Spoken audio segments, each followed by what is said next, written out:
ये बापा कौन कहूलु कि बापा आज्ञा हाँ सकाଳେ मते 50 टଙ୍କା ଦେଇଥିଲେ हाँ କହିଥିଲେ ମିଶି ଦିଦି ଟିକେ ନାଣ୍ଡି ବଗୁଲି ପକେଇ ପିଇବୁ हाँ ପେଟ ଥଣ୍ଡା ରହିବ ସେଇଟାକୁ 25 ଟଙ୍କା ପିଇଥିଲି हाँ हाँ ଆଉ ଆଉ 20 ଟଙ୍କା ବଳିଛି रखीता कौन खर्च बाच कर रखीता ନାଇଁ ବାପା ମୋର ପଇସା କ'ଣ ହବ ଯେ ଆପଣ ପୁରା ସକାଳେ ମୋତେ ଦିଥର ଲେଖା ପଇସା ଦେଉଛନ୍ତି 100 200 ଖର୍ଚ୍ଚ କରିବାକୁ ମୋର ଆଉ ପଇସା କ'ଣ ହବ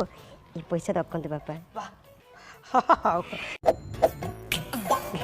ବାପା ମୋତେ ଯଦି ଆଜ୍ଞା ଦେବେ ମୁଁ ଭିତରକୁ ଯାଇଥାନ୍ତି जा जा जा जा